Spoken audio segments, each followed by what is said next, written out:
बिस्मिल्लाहिर्रहमानिर्रहीम, अस्सलाम वालेकुम। मैं हूं अदील वड़ाइच। नाजरीन, वफाकी बजट बराए साल 2021-22 आ गया है। पाकिस्तान तहरीक इंसाफ की हुकूमत अपने ही जो माजी के बजट हैं उनके बरक्स इस मरतबा बहुत ज़्यादा कॉन्फिडेंट नज़र आ रही है। डॉक्टर अशफाक हसन खान मुल्क के नामवर माहिर मुआशियात और पाकिस्तान की मईशत के साथ आज तक क्या होता आया ये इसके विटनेस रहे हैं, और अब पाकिस्तान की मईशत के साथ क्या हो रहा है बड़ा क्लोजली ऑब्जर्व कर रहे हैं। डॉक्टर अशफाक साहब, अस्सलाम वालेकुम, बहुत शुक्रिया सर, आपने हमें टाइम दिया। ये बताइए कि पाकिस्तान तहरीक इंसाफ की हुकूमत का इस साल का बजट कैसा है? आप इसको एक कामयाब बजट समझते हैं या एक नाकाम बजट समझते हैं? ये बजट, अगर मैं माजी के जो 3 बजट इन्होंने दिए हैं वो बेसिकली थे IMF डिक्टेटेड स्टेबलाइजेशन बजट था। वो ये जो बजट है ये बेसिकली IMF के डिक्टेट से हट कर बनाया गया है। ये ग्रोथ ओरिएंटेड बजट है, ये बिजनेस फ्रेंडली बजट है, ये फार्मर्स फ्रेंडली बजट है, ये प्रो पुअर बजट भी मैं इसको कह सकता हूँ, और इससे जो आम आदमी है उनको काफ़ी फ़ायदे इस बजट में पहुँचाए गए हैं। तो इस तरह लिहाज से ये बजट माजी के 3 बजट से बिल्कुल मुख्तलिफ बजट है। और ये IMF, चूँकि IMF के डिक्टेट से हट के बनाया गया है, ये इसके डायरेक्शन भी सही है। देखो, मैं भी आपको भी बताता रहा हूँ, बाकी चैनल्स में भी ये कहता रहा हूँ कि पेंडेमिक के बाद जो हमारी इंडस्ट्रीज़ में एक रिकवरी का प्रोसेस शुरू हो गया है, प्राइवेट सेक्टर के अंदर भी कॉन्फिडेंस आ गया है, तो मैं बार बार कहता रहा हूँ कि this is the time to hold their hands. अभी मैंने एक आर्टिकल लिखा जो बिजनेस रिकॉर्डर में छपा, how to revive economy, some suggestions. Exactly मेरी सजेशन ये थी कि आप IMF से रीनिगोशिएट करें कुछ चीज़ें। दूसरी चीज़ ये कि ना बिजली की कीमत बढ़ाएं, ना गैस की कीमत बढ़ाएं, और ना टैक्सों के बोझ बढ़ाएं आप, इसलिए कि इस वक्त हाथ थामने की ज़रूरत है। तो इस बजट में मैंने देखा कि चाहे वो छोटी इंडस्ट्रीज़ हो, चाहे वो बड़ी इंडस्ट्रीज़ हो, चाहे वो ट्रेडर्स हों, सबों का हाथ थामा गया है और उनको काफ़ी मुराद दी गई हैं जो वक्त की ज़रूरत थी। तो इसलिए मैं कहूँगा कि ये under the very difficult and challenging circumstances ये एक बेहतरीन बजट है, और इससे मईशत को मजबूत करने में बहुत ये कारआमद होगा। अच्छा, इमरान खान खिलाड़ी तब्दील करते रहे, लेकिन लगता है अब जो खिलाड़ी मिला है वो IMF की आंखों में आंखें डालकर भी बात कर रहा है। शौकत तरीन साहब वो उस अंदाज में, वो जिस तरह होता था ना कि IMF के सामने फाइल रख देना, जी बताएं हमने करना क्या है, वो तासुर सर ऐसे लग रहा है कि वो तासुर खत्म हो रहा है। देखिए, आप वही बात कर रहे हैं। मैं तो यही हमेशा से कहता रहा हूँ वज़ीर आज़म साहब को कि सर ये आपके जो वज़रा हैं और गवर्नर स्टेट बैंक, ये आपको मिसगाइड करते हैं। लेकिन प्राइम मिनिस्टर ने कभी ध्यान नहीं दिया।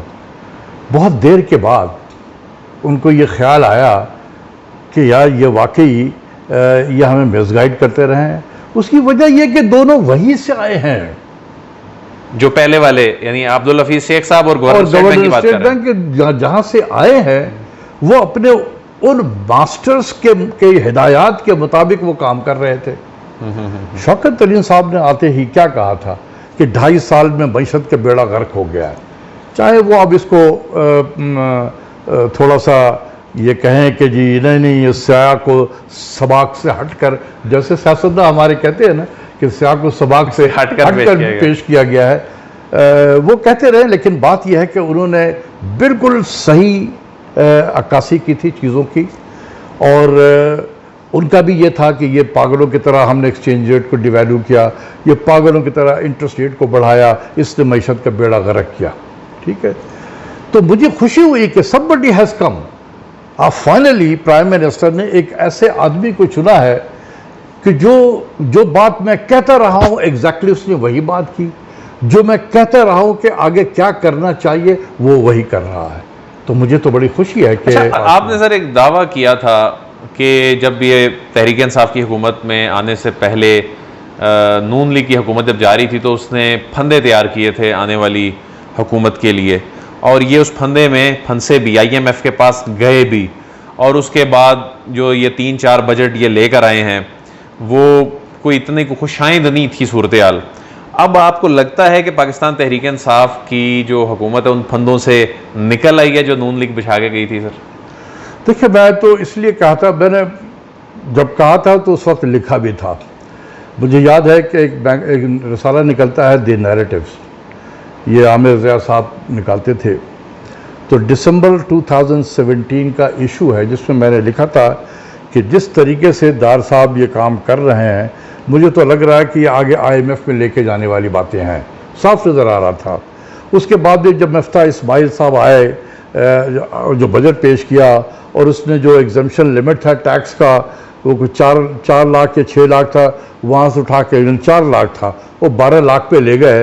ये सब पता चल रहा था कि उनको पता है कि हमने हुकूमत में नहीं आना है। देखिए, 2016 के बाद उनको अंदाज़ा हो गया था, जब ये पनामा का चला और मीडिया में हर रोज़ जो ये हाहाकार बच रहा था पनामा के हवाले से, तो एक जनरल पब्लिक का एक परसेप्शन हो गया था कि यार इन्होंने गलत काम किया है। तो मुझे ऐसा लगता है कि PMLN को अंदाज़ा हो गया था कि हम ये इलेक्शन नहीं जीत सकते, इसलिए आने वालों के लिए इतने कांटे बिछा दो कि हम बाहर देखकर मज़े करें और वो कांटे में छुपते रहे, उनके पैर, उनके तलवे जो है उसमें ज़ख्म होते जाए। वो ज़ख्मी तो हुए, वो हुए हैं, ज़ख्मी हुए हैं, 3 साल ज़ख्मी हुए हैं। अब मैं आपको बताऊं कि जहां पेंडेमिक ने दुनिया की मईशत को नुकसान पहुंचाया है और हमारी भी मईशत को नुकसान पहुंचाया है, वहां पेंडेमिक ने हमारे लिए this was a blessing in disguise. सही, ये आपके आम पब्लिक को नहीं पता चल रहा होगा, इसलिए हमें बहुत फायदे पहुंचाए। वो कैसे सर, जरा? हाँ, ये बड़ा अच्छा सवाल है। देखें, $3.5 बिलियन का कर्जा जो हमने पेमेंट करना था वो पीछे की तरफ चला गया है 5 से 6 साल पहले। यानी G20 ने जो डेट रिलीफ दिया, हम भी उन अफ्रीकी मुल्कों के पीछे खड़े हो गए। बल्कि हमारी आवाज़ पे तो उनको भी रिलीफ मिला। नहीं, हम वो दे रहे थे वो, तो हम भी लाइन में खड़े हो गए जाकर। तो $3.5 बिलियन हमें वहाँ से बेनिफिट हो गया, नंबर 1। नंबर 2, तेल की कीमत ड्रास्टिकली नीचे आ गई, उससे हमें तकरीबन $5 बिलियन का फ़ायदा हुआ। ऑयल का बिल हमारा कम हो गया, तो आपको 8.5 हो गए। इसके अलावा सबसे बड़े जो मेरे नज़दीक फ़ायदा हुआ है पाकिस्तान को कि IMF का प्रोग्राम सस्पेंड हो गया, और सस्पेंड होने की वजह से और इस पैंडेमिक की वजह से, और फिर हम जो लोग चीखते रहे, चिल्लाते रहे पूरा साल कि ये इंटरेस्ट रेट जो बढ़ाया गवर्नर ने, इस जुल्म किया है इस मुल्क के साथ में, वो भी मजबूर हो गया उस 13.25 से वो इंटरेस्ट को जो लेकर 7% पे लाए। तो उससे क्या हुआ, आपके जो इंटरेस्ट पेमेंट थे बजट में उसमें कमी आ गई। तो ये मेरे नज़दीक तकरीबन $10 बिलियन का पाकिस्तान को फ़ायदा हुआ, सही, पेंडेमिक की वजह से। तो ये एक काफ़ी ब्लेसिंग था, और अब हम निकल रहे हैं। अब हम वो जो कांटे चुबाए गए थे, कील बिछाए गए थे, उससे PTI की हुकूमत 3 साल तो जख्मों से चूर चूर थी, अब वो निकल रही है, अब वो निकल रही है। ये पहले भी निकल सकते थे अगर हम चीखते रहे थे जिन चीज़ों का, अगर उसकी तरफ प्राइम मिनिस्टर तवज्जो दे देते, तो आज हम ये हुकूमत जो आज आप देख रहे हैं ना कि एक लोगों के अंदर एक इंथुजियाज्म आ गया है और हर तरफ बजट को तारीफ़ की जा रही है। मैंने तो देखा कि ऐसा बड़ा रेयर है कि Islamabad chamber of commerce, federation chamber of commerce, Lahore chamber of commerce, Karachi chamber of commerce, stock exchange, हर शख्स जो है बजट की तारीफ़ कर रहा है, और वो कह रहा है कि जी हमारे को 70% जो है जो हमने प्रपोजल दिए थे वो एक्सेप्ट हो गए। कोई कह रहा है 80% हो गया, कोई कह रहा है 60% हो गया। किसान खुश हैं, उसके अलावा फार्मर कुछ खुश हो गया, लोगों की तनख्वाहें थोड़ी सी बढ़ी हैं, गरीबों का मिनिमम वेज जो है 20,000 कर दिया गया है। तो हर को थोड़ा थोड़ा थोड़ा थोड़ा सबको बेनिफिट दिया गया।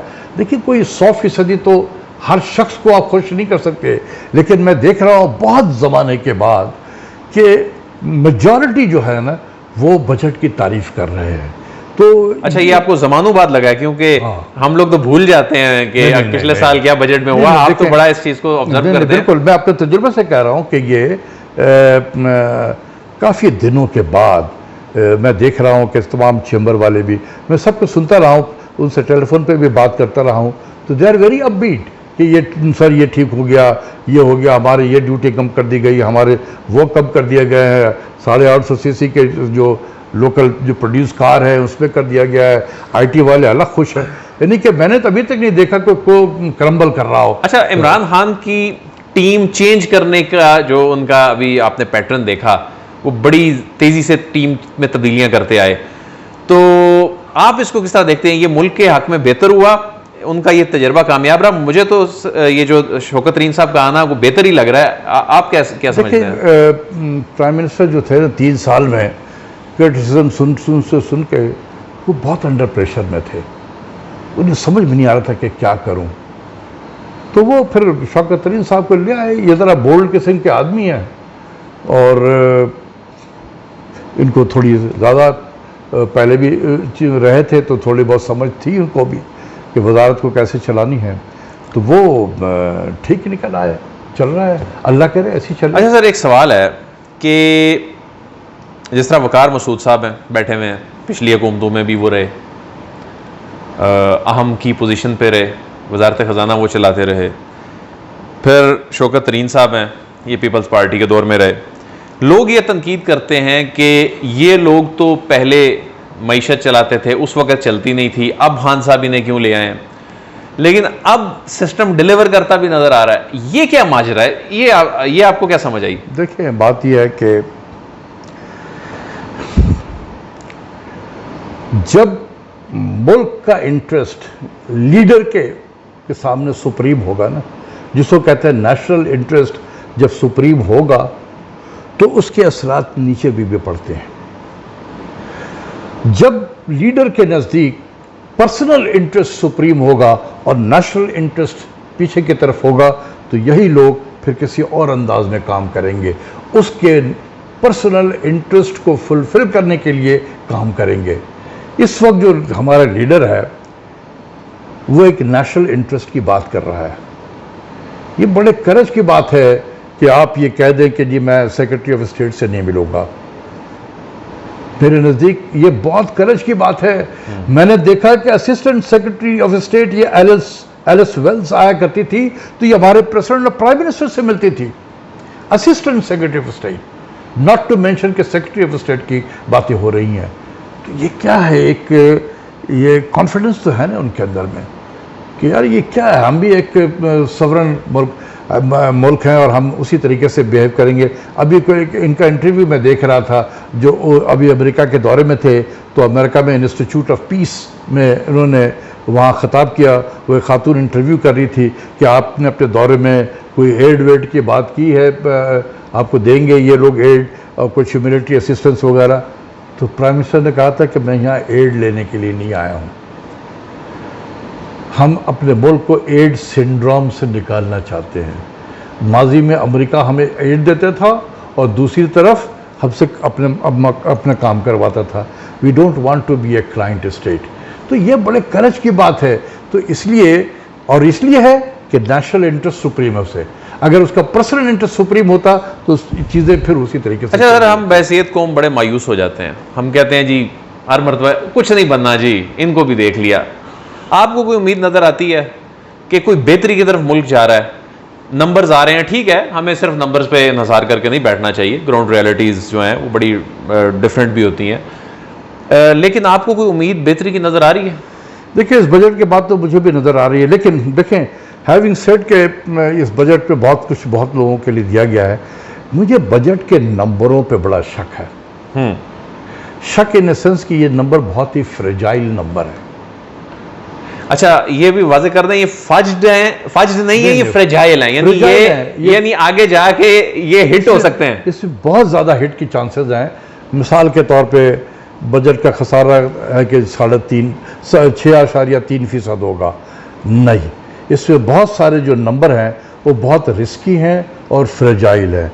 मिसाल के तौर पे सूबे जो हैं सरप्लस देंगे 570 बिलियन, मुझे तो नहीं लगता कि ये 570 बिलियन तकरीबन 1.5% कौमी मजमूई पैदावार का ये सूबे देंगे, क्योंकि वो भी तो अपने इलेक्शन मोड में जाएंगे, सारे सूबे भी जाएंगे।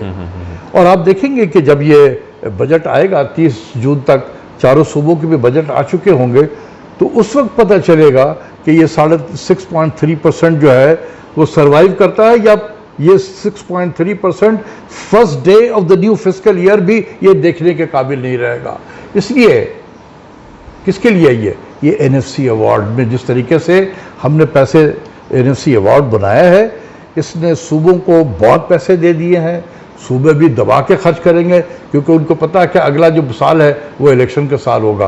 तो ये जो 570 बिलियन, ये मेरे नज़दीक एक रिस्की एलिमेंट है। दूसरा जो रेवेन्यू का टारगेट रखा गया है ये भी बहुत रिस्की है, 5,820 बिलियन है। मेरे कैलकुलेशन के मुताबिक, मैंने बहुत तरह से कैलकुलेशन किया है, ये 5,400 बिलियन से लेकर 5,450 एट दी मैक्सिमम ये हो सकता है। तो यहाँ पर भी आपको शॉर्टफॉल नज़र आ रहा है। तो ये मैं सिर्फ फ्लैग कर दे रहा हूँ ताकि जो भी मिनिस्ट्री फाइनेंस में लोग हैं वो देखें तो डे वन से उनको। डॉक्टर साहब, ये जो टैक्स के हवाले से खान साहब कहते हैं ऑटोमेशन, टेक्नोलॉजी, इसके अलावा वो कहते हैं थर्ड पार्टी ऑडिट सिस्टम, फिर वो कहते हैं ट्रैक एंड ट्रेस सिस्टम, कर पाएंगे? ये माफिया करने नहीं दे रहा। ये आपने बहुत अच्छी बात की है। मिसाल के तौर पे हर फाइनेंस मिनिस्टर जब आते रहे तो वो एफबीआर को कहते थे कि यार अपने टैक्स के जो रिटर्न है इसको ज़रा एक पेज में बनाओ, सिंपल बनाओ। किसी ने बनाकर नहीं दिया। एक मीटिंग थी जिसको दार साहब चेयर कर रहे थे और मैं भी एज इकोनॉमिक एडवाइजरी काउंसिल का मेंबर था उनका। तो जब वही बात हो रही थी और ये जो बाजवा साहब है जो बाद में स्टेट बैंक के गवर्नर बने, वो एफबीआर के चेयरमैन थे और साथ में उनके निसार साहब जो मेंबर उस वक्त थे एफबीआर के। तो मैंने कहा कि सर आप क्यों इनसे ये बातें बार बार कह रहे हैं, ये नहीं करेंगे, कॉन्फ्लिक्ट ऑफ इंटरेस्ट है। क्योंकि ये पूछें कि ये निसार साहब जो रिटायर होंगे तो क्या करेंगे, ये इन्होंने अपने कंसल्टेंसी फर्म खोलनी है या जो ऑलरेडी फर्म चल रही है ये उसमें ज्वाइन कर लेंगे और फिर क्या क्या काम करेंगे, ये हम सबको सर्विस प्रोवाइड करेंगे कि कैसे टैक्स के रिटर्न को फाइल किया जाता है। तो अगर इसको सबको सिंपल कर दिया जाए तो इनके पास कौन आएगा? अब ये होता नजर आ रहा। देखिए, अब मैं इस पर कोई कमेंट्स नहीं दे सकता हूं, लेकिन यह है कि अल्लाह करे हो जाए, ये मुल्क के मफाद में है कि ये हो जाए। सर, नवाज शरीफ के खिलाड़ी इसहाक डार का कंपैरिजन करें इमरान खान के खिलाड़ी शौकत तरीन से, तो किसने ज़्यादा बेहतर अंदाज में मईशत जो है वो चलाई? इनके पास तो भी वक्त है थोड़ा सा, तो आप कंपैरिजन करें तो क्या? मेरा ख्याल है कि थोड़ा बच के रहें शौकत तरीन साहब वकार मसूद से। अच्छा, ये मेरी एडवाइस है उनको, क्योंकि वो डार साहब के साथ भी काम करते हैं। अगर डार साहब जो काम करते रहे हैं, किसके एडवाइस पे करते रहे हैं, कहीं ये इनको भी उसी लाइन पे ना लगा दे। इसलिए मेरी सिर्फ ये है गुजारिश होगी कि ज़रा उससे बचे, बस। सर, डिफेंस बजट पे सर बात कर लेते हैं, बस अपने इंटरव्यू के अख्ताम की जाने बढ़ते हैं। ये 1300 समथिंग अरब रुपए का, ये 1320 है, 1320 अरब का, तकरीबन 6% के करीब है। अब आप देखें, अब ये डिफेंस के बजट के हवाले से आज तक मैं तो यही सुनता आया जी कि इतने परसेंट बजट है जी, कोई कहता था 60 है, कोई कहता है 70% है, लेकिन अब आके पता चल रहा है कि ये कोई 13 से 16% के दरमियान है। ये डिफेंस के बजट के हवाले से इतनी ज़्यादा इसके हवाले से गलत फहमी क्यों फैलाई जाती है? ये ख़ास तबका है पाकिस्तान में जिसको आप कह रहे हैं सो कॉल्ड लिबरल किस्म के जो होते हैं ना, और ये एक्सटर्नली ड्रिवन होते हैं। ठीक है, मैंने दुनिया में नहीं देखा, दुनिया में किसी मुल्क में नहीं देखा जहां पर डिफेंस बजट इतना डिस्कस होता हो और इतना क्रिटिकली हो रहा हो तो, और इतना मिसगाइड किया जाता है बड़े पैमाने पे टीवी के चैनल्स पे बैठ कर के ये तो 70% खा गया, ये तो 80% बजट खा गया। आप यकीन करें कि मैं एक मरतबा बांग्लादेश गया वहाँ पर एक कॉन्फ्रेंस हो रही थी, तो हमारा एक पाकिस्तानी लड़का था जो BISP कतर के से था, उसने अपनी कोई पॉवर्टी पे पेपर वगैरह वहाँ प्रेजेंट किया। तो जब उसने कहा कि पॉवर्टी है और हम कम करने की कोशिश कर रहे हैं, तो एक राजशाही यूनिवर्सिटी के एक प्रोफेसर थे जिन्होंने कहा कि जी आप कहाँ से पॉवर्टी को ख़त्म कर सकते हैं जिस मुल्क में 70% जो है वो फौज का खा जाती हो बजट आपका, तो आपके पास बचेगा क्या। ये चीज़ें हमने वहाँ तक पहुँचा दी है। उसकी वजह यह है कि इंटरनेशनल प्रेस में या इस किस्म के इंटरनेशनल कॉन्फ्रेंस में जो लोग जाते हैं हमारे यहाँ से, वो एक तैयार होकर नहीं जाते। उनको अपने मुल्क के बारे में नहीं पता होता, अपने मुल्क की स्टैटिस्टिक्स का नहीं पता होता, और वहाँ बाहर के मुल्क में उनका भी एक एजेंडा होता है कि पाकिस्तान की फौज को बदनाम करो। वो इसी किस्म किसी मुल्क में इस तरह डिफेंस का बजट डिस्कस नहीं होता, इतना नहीं होता है। लेकिन मैं आपको बता दूं कि गिवन द इंटरनेशनल एनवायरनमेंट जो हमारे इर्द गिर्द है, जो अब डेवलप हो रहा है अफगानिस्तान में, जो डेवलप हो रहा है ईस्टर्न बॉर्डर पे हिंदुस्तान के साथ में, ये बजट रियल टाइम में तो कम हो गया ना। इसमें अगर 6% ग्रोथ है, 6.2%, और आपका इन्फ्लेशन 9-10% है, तो रियल टाइम में ये बजट 4% गिर गया है। चैलेंजेस बढ़ते जा रहे हैं और उधर से बजट गिरता जा रहा है। ठीक है। दूसरी चीज ये है कि कंसिस्टेंटली हमारा डिफेंस बजट नीचे की तरफ आते आते 2.5% ऑफ GDP के बराबर है, या 13% के करीब वो हमारे टोटल बजट का हिस्सा है। दैट इंक्लूड्स जो बारबेड वायर हम लगा रहे हैं अफगानिस्तान की सरहद से लेके बलूचिस्तान की सरहद तक, जो हम वायर लगा रहे हैं, उसके भी अखराजात उसमें शामिल है। तो ये मैं समझता हूँ कि फ़ौज ने बड़ी एक तरीके से अपने अंदर जो है काफ़ी एक कहते नहीं इकोनोमाइज़ कर करके वो चलाते रहे कि उनकी जो ऑपरेशनल एबिलिटी है उसमें कोई इफ़ेक्ट ना हो। लेकिन हुकूमत वक्त को भी सोचना चाहिए कि हम तकरीबन जो खर्च करते हैं पाकिस्तानी बजट जो है हमारा, अगर कांस्टेंट टर्म में देखें तो ये $23-24 पर पर्सन है, कांस्टेंट प्राइस पे मैं कह रहा हूँ, कांस्टेंट प्राइस पे, ताकि मुझे लोग मिसकोट ना करें। ये कोई $25 पर पर्सन हम खर्च करते हैं फौज पे। तो अब इस मुल्क, इसी फौज से आप सरहदों की हिफाजत करते हो, इसी फौज से आप मुल्क के अंदर दहशत गर्दों से अपनी हिफाजत करते हो, इसी फौज को सैलाब में इस्तेमाल करते हो, इसी फौज को कोरोना में इस्तेमाल करते हो, इसी फौज को कराची के जो कूड़े कचरे उठाने के लिए भी इस्तेमाल करते हो। कितना आप कितना पे कर रहे हैं? $25। यार हमारे सरहद में देखें अक्रॉस द बॉर्डर $57 बिलियन के करीब उनका बजट, उनका जो चेंज होता है ना पिछले साल से इस साल का चेंज, वो हमारे टोटल डिफेंस बजट से कहीं ज्यादा होता है। वहां तो मैंने किसी इंडियन को नहीं देखा शोर मचाते हुए। प्रॉब्लम हमें ही होती है यहाँ पर। लेकिन ये वो खास तबका है, मुझे पता है वो कौन से तबके हैं। लेकिन बहुत बहुत शुक्रिया डॉक्टर साहब से, बड़ी दिलचस्प गुफ्तगू जारी है।